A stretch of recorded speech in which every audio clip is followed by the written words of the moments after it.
Ya, dan pemirsa, Kementerian Perumahan dan Kawasan Permukiman mengajak pelaku usaha memanfaatkan kredit usaha rakyat program perumahan. Menteri Perumahan dan Kawasan Permukiman Marwarar Sirait meyakini pemirsa program KUR perumahan mampu memberikan multiplier effect seperti mempercepat pembangunan atau penyediaan rumah serta dapat menyerap lapangan pekerjaan. Pemerintah berkomitmen menyalurkan plafon KUR perumahan sebesar minimal 5 miliar dan maksimal 20 miliar rupiah per pengusaha. Hal ini dapat dimanfaatkan oleh kontraktor, pengembang hingga pengusaha toko bangunan. Ada 350.000 per tahun, kita rasa bisa 200.000. Ya, dan ini dananya sudah ada dan membuka lapangan pekerjaan. Karena satu rumah susun itu kerja 5 orang ya. Jadi kalau 5 kali 350.000 kurang lebih 1.650.000 pekerjaan. Kemudian belum lagi industrinya, toko itu ada lantai, ada pasir, ada besi, ya, kaca, semua. Belum lagi ibu-ibu yang jualan di warung. Nggak ada perumahan yang nggak ada yang orang jualan di warung. Pasti buru-burunya makan. Belum lagi ada supir snack yang bawa bangunan, belum toko bangunan. Jadi ekosistem ini sudah sangat luar biasa dan itulah Pak Prabowo sangat luar biasa pro rakyatnya membuat program.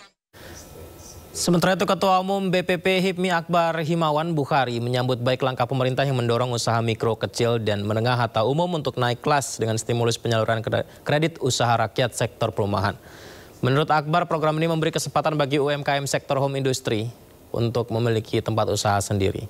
Akbar menilai dengan skema KUR perumahan yang dijalankan dengan profesional dapat memberikan dampak ganda, baik dari sisi pengusaha mikro, kecil, menengah, serta masyarakat penerima manfaat lain. Sebelumnya, Akbar mengungkapkan bahwa skema KUR yang selama ini pemerintah gulirkan ternyata belum mampu mengakomodasi kebutuhan para anggotanya. Alasan utamanya adalah karena plafon KUR konvensional berkisar 100 juta hingga 500 juta rupiah yang jelas-jelas kurang memadai untuk skala usaha menengah. Kami ingin dalam program ini bisa membangun ekosistem perumahan yang secara komprehensif, bisa membantu teman-teman semua dalam hal ini bisa UMKM yang sifatnya home industry bisa melakukan usahanya, bisa memiliki tempat usaha sehingga bisa melakukan aktivitas usaha dengan kepemilikan rumah. Lisa Mariana lagi-lagi absen dalam pemeriksaan sebagai saksi terlapor di Bareskrim Polri. Lisa mengajukan penjadwalan ulang pada Kamis 11 September. Lisa absen pemirsa dengan alasan sakit, tidak hadir di pemeriksaan terkait dugaan pencemaran nama baik yang dilayangkan Ridwan Kamil setelah hasil tes DNA keluar. Sebelumnya Lisa juga berhalangan hadir pada pemeriksaan Kamis pekan lalu 4 September 2025. Dan kliennya, mewakili kliennya John Boy Nababan selaku kuasa hukum Lisa hadir di Bareskrim dan minta penjadwalan ulang pada Kamis lusa 11 September 2025. Pada hari ini kami memenuhi panggilan yang tertunda hari Kamis kemarin karena janjinya hari Selasa ini. Jadi kita tetap hadir meskipun kenapa Lisa tidak hadir karena baru dikonfirm pagi ini bahwa dia sedang sakit bersama anaknya. Jadi nggak ada yang jagain anaknya, makanya dia nggak bisa hadir hari ini. Tadi mau dicoba dipaksakan cuman dia nggak bisa hadir. Makanya kita tetap memenuhi pemanggilan untuk konfirmasi kepada. Dalam kesempatan yang sama, pengacara Lisa Mariana Bertua Diana Hutapea menyampaikan kliennya menantang Ridwan Kamil melakukan tes DNA ulang di Rumah Sakit Singapura.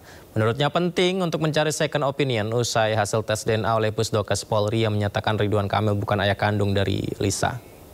Kami tidak membantah apa yang dilakukan oleh Pusdokes dari Kapolri. Tapi Lisa Mariana dari mulai sejak tes DNA dilakukan, dia ingin darah anaknya Stella Azura yang tercurah diambil di sini untuk dilakukan tes ulang kembali. Ini sama dengan perkara yang biasa di putusan negeri, ada pembandingnya gitu. Dan ini juga berkaitan dengan perkara hak identitas anak yang bergulir dari tim kami di Pengadilan Negeri Bandung, eksepsi daripada tergugat ditolak. Nah, dalam hal ini juga hak pasien harus dihormati, baik juga di dalam Kode Etik Kedokteran tahun 2012 dalam pasal 10 yang berbunyi, seorang dokter wajib menghormati hak-hak pasien dan sejawatnya untuk menjaga landasan hukum, menyikapi opini kedua. Dalam hal ini Lisa Mariana klien kami beserta dengan babynya Selin Asura berhak untuk meminta second opinion atau dissenting opinion. Kami mengajukan permohonan di Rumah Sakit Mount Elizabeth juga terhadap Pak Ridwan Kamil. Nah, yang kedua, ada perlu saya sampaikan bahwa adalah beban moral dan dosa besar kepada Selin Asura apabila tidak dilakukan second opinion. Kasus Lisa Mariana yang menyeret nama mantan Gubernur Jawa Barat Ridwan Kamil ini pemirsa terus menjadi sorotan publik. Kasus bermula dari pengakuan Lisa yang menyebut memiliki hubungan dekat dengan Ridwan Kamil hingga akhirnya berbuntut panjang karena hukum.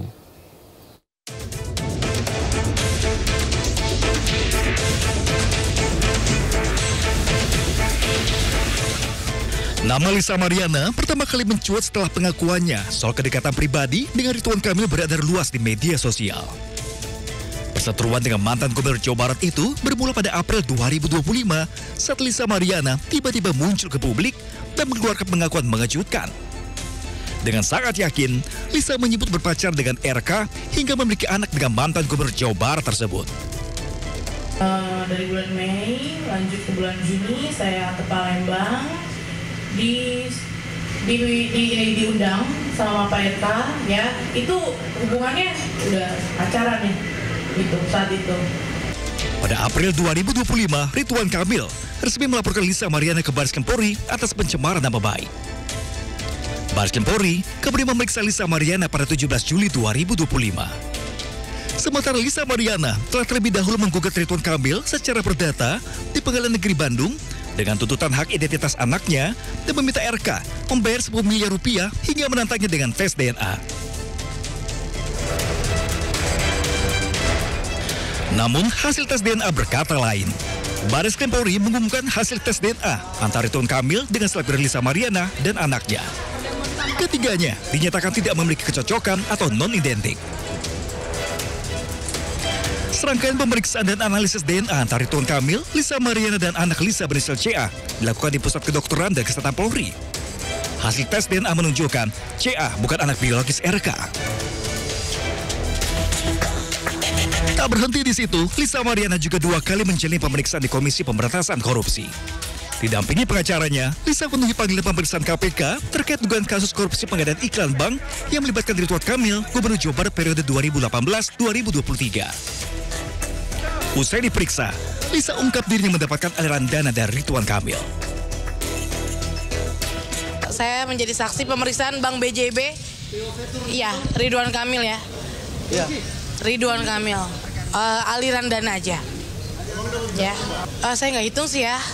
Tapi sekitar 2 jam saya di dalam. Berarti pembenaran adanya aliran dana. Iya. Ya kan buat anak saya.